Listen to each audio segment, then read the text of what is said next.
Hello guys, bersama saya lagi dalam Alright Nopa Channel. So, seperti mana yang anda semua tahu hari ini, sekali lagi ya, perkara yang amat mengejutkan ya apabila Perdana Menteri kita Datuk Seri Anwar Ibrahim mengumumkan rombakan kabinet ya, dan ada di antara menteri yang digugurkan, ada di antara menteri yang ditukarkan kepada portfolio lain, timbalan menteri baru.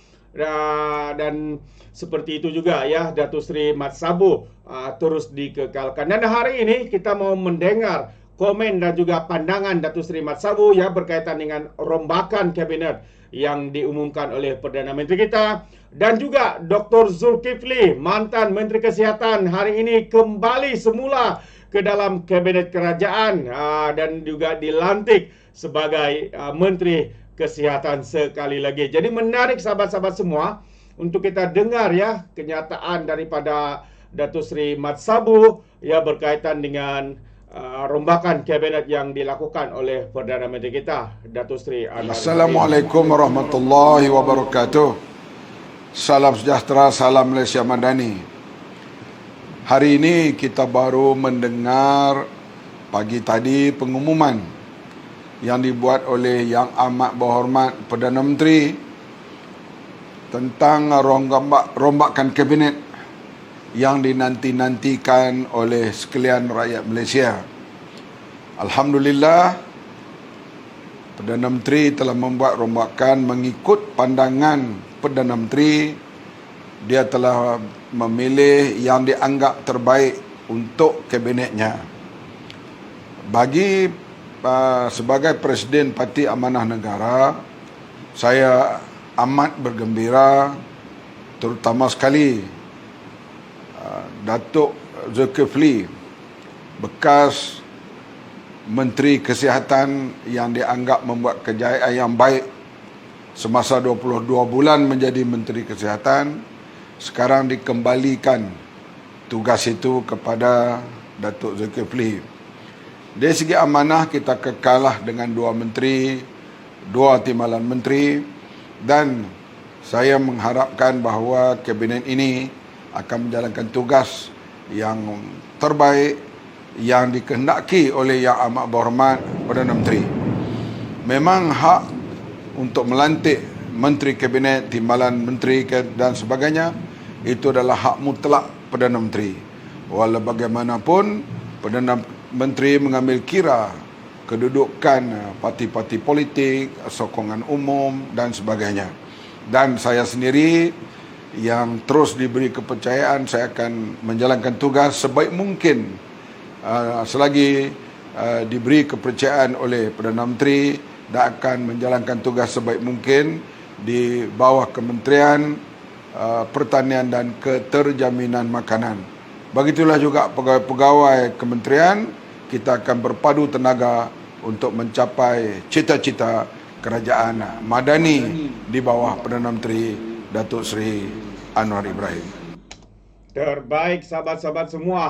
Itu dia antara komen ya daripada Datuk Seri Mat Sabu, dan beliau sangat akur dan setuju ya dengan perlantikan dan juga perubahan rombakan kabinet yang diumumkan oleh Datuk Seri hari ini. Dan saya percaya dengan azam dan komitmen yang diberikan oleh setiap mereka yang dipilih, dilantik ini, seharusnya dan kita berharap agar mereka dapat melakukan tanggungjawab mereka sebaik mungkin. Itu dia. Dan juga antara yang memberikan komen adalah Dr. Zulkifli yang menyatakan katanya, saya sedia untuk berkhidmat semula. Itu antara kenyataan daripada Dr. Zulkifli. Dan saya percaya individu ini adalah seorang yang begitu penuh komitmen dalam melakukan tanggungjawab beliau. Ya, kita boleh lihat dalam masa 22 bulan ketika menjadi Menteri Kesihatan sebelum ini, ya, berbagai inisiatif, berbagai perkara yang dapat dilakukan beliau untuk mereformasikan kementerian itu. Dan kita harap sekali lagi melalui kenyataan beliau ini, beliau boleh melakukannya dengan sebaik mungkin. Jadi ini kenyataan daripada Dr. Zulkifli Ahmad yang baru dilantik semula sebagai Menteri Kesihatan, berkata dia sedia untuk berkhidmat semula selepas 12 bulan berehat. Ahli Parlimen Kuala Selangor itu juga mengucapkan terima kasih atas peluang yang diberikan oleh Perdana Menteri Datuk Seri Anwar Ibrahim. Katanya 12 bulan rehat yang baik atau seakan terhenti, sedia untuk bangkit semula, kata hantarannya DX dulu yang dikenali sebagai Twitter. Pengarah strategi amanah itu juga di antara yang dilantik kembali menyertai kabinet oleh Datuk Seri Anwar. Dr. Zulkifli akan kembali memegang portfolio lamanya dalam kabinet Dr. Mahathir Mohamad sebelum ini, iaitu Menteri Kesihatan. Dia menggantikan Dr. Zaliha Mustafa yang diberikan tugas baru sebagai Menteri di Jabatan Perdana Menteri Wilayah Persekutuan.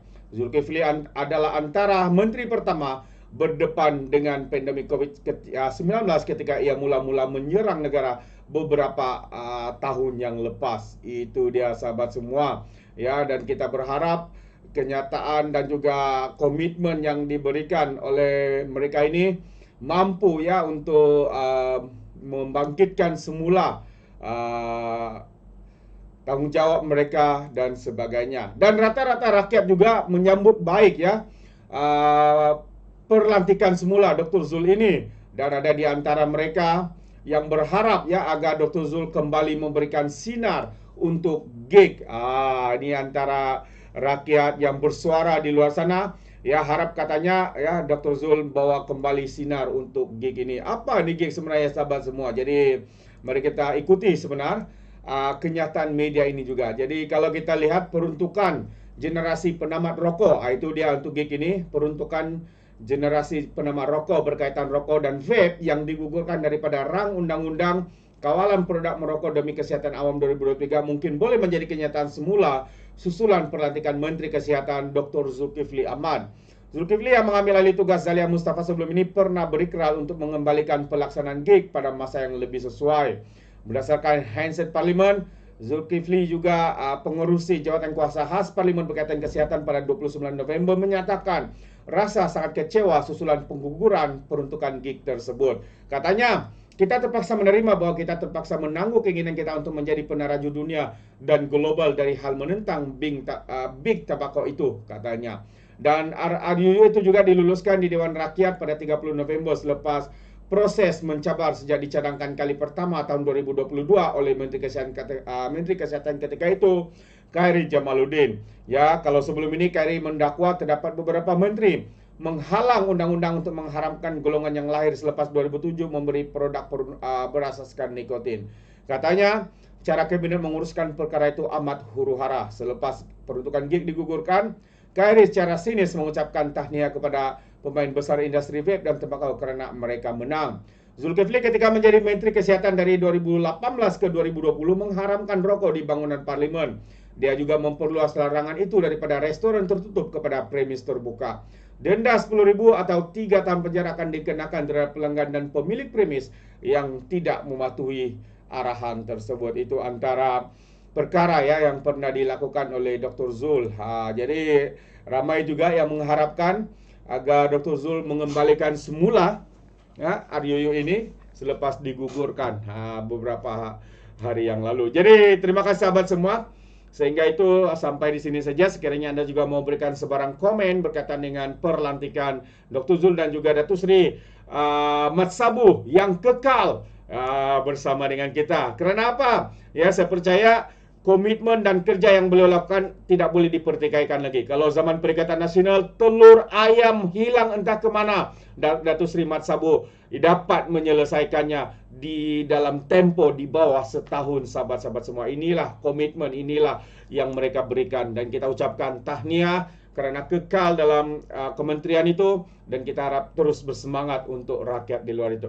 Jadi terima kasih, izinkan saya untuk mengundurkan diri. Dan seperti biasa, peribahasa mengatakan, tapapun kangkap, 2 ton keinginan. Dalam bahasa Melayunya, tepuk dada, tanya selera. Sekian saja daripada Orang Nampak Channel. Sehingga kita berjumpa lagi. Bye-bye.